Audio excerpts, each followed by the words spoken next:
Hey there, Fam Jam. Thought I'd make a video. It's been quite a while since I've done one, and I mean, there's been a lot of things going on in my world lately, which um, I'll go over.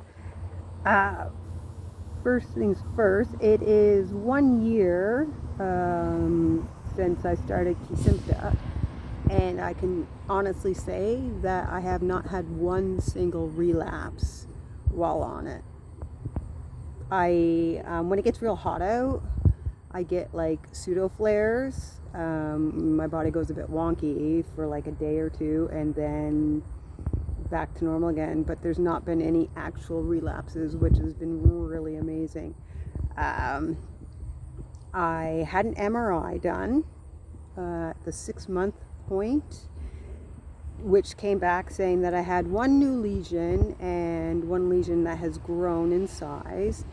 And I'm actually really very happy with that report, because considering I had so many lesions in the prior MRI that they didn't even count them.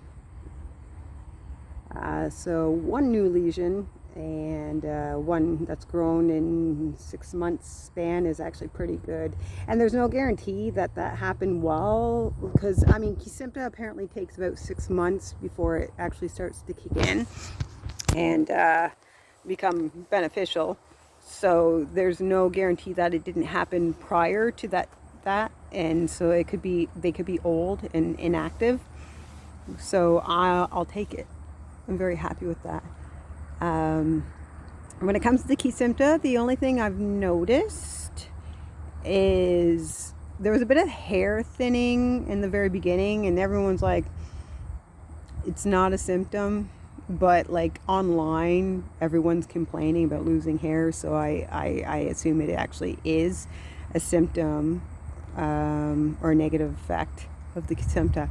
I have alopecia, so it's no big deal to me if I lose my hair. I actually have a bald spot starting right here,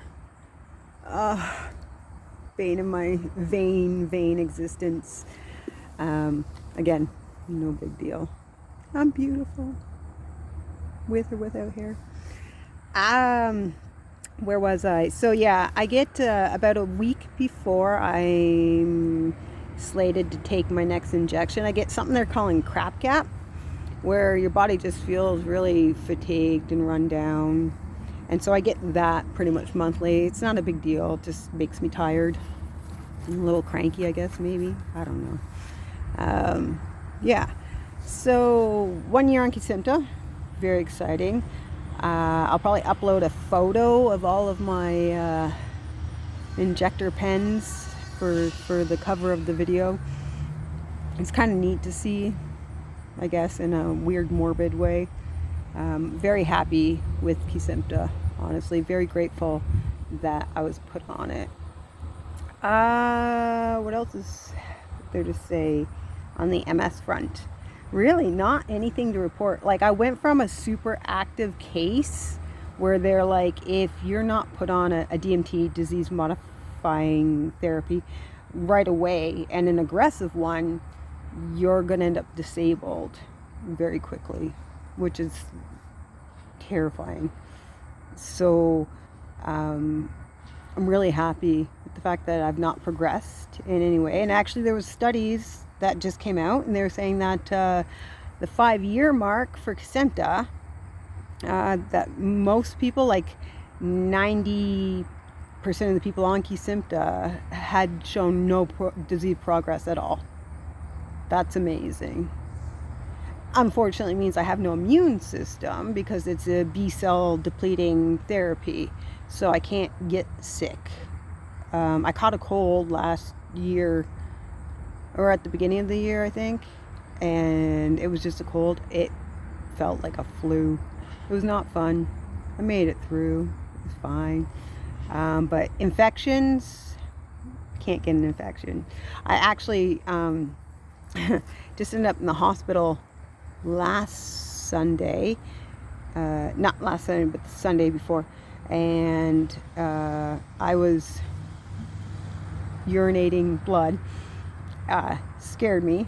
So they treated it as a UTI and gave me antibiotics. The thing with Kesimpta, though, is a lot of people complain that because they have no immune system for the most part, they get things like upper respiratory infections and urinary tract infections quite commonly. So I'm really hoping it's a one-off thing and doesn't become a problem.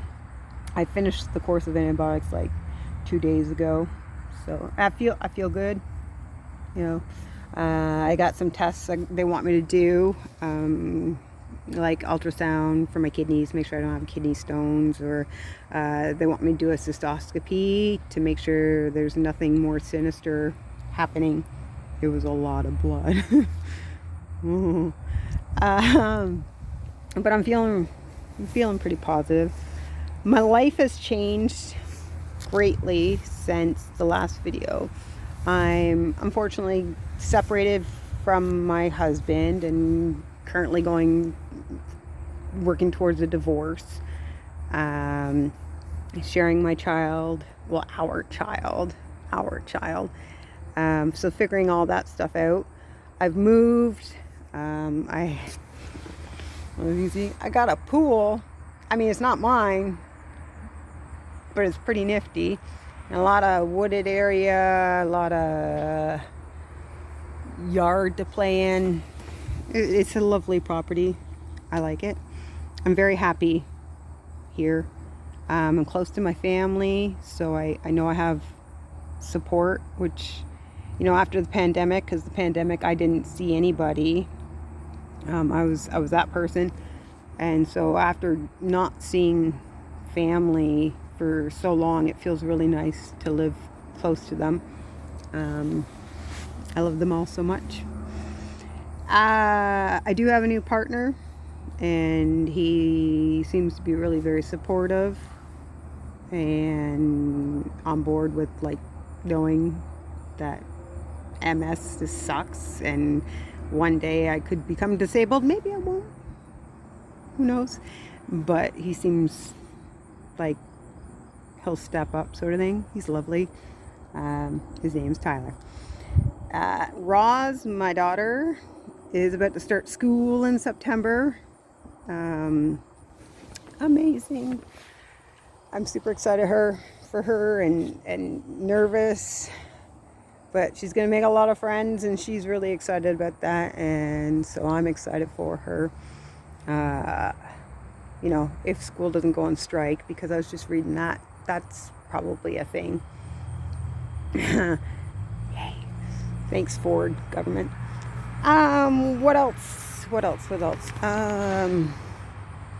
I've been living, I guess, like my best life at this point. I've been dancing lots and going out to events and stuff, which I haven't done in years, 5 years or so. So it's been really nice meeting new people.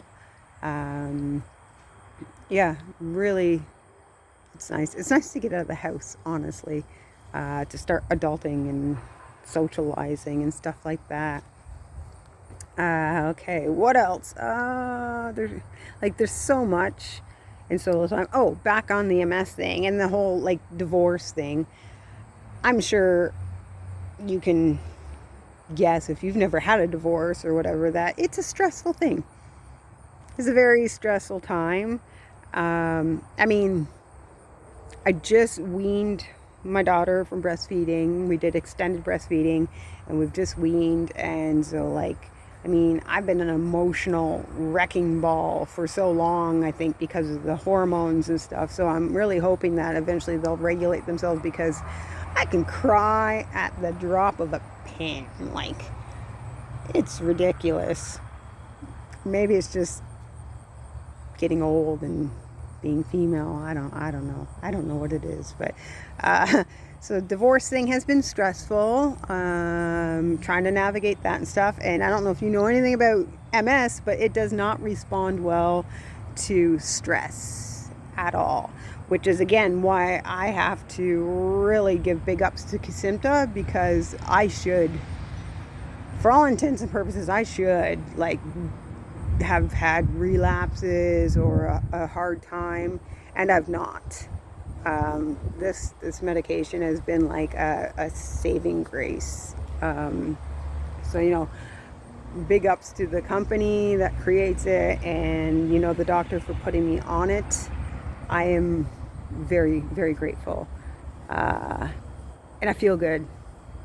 I feel really good. Like, if I didn't know I had MS, I wouldn't know I have MS. Like, I have energy, pep in my step, sort of thing.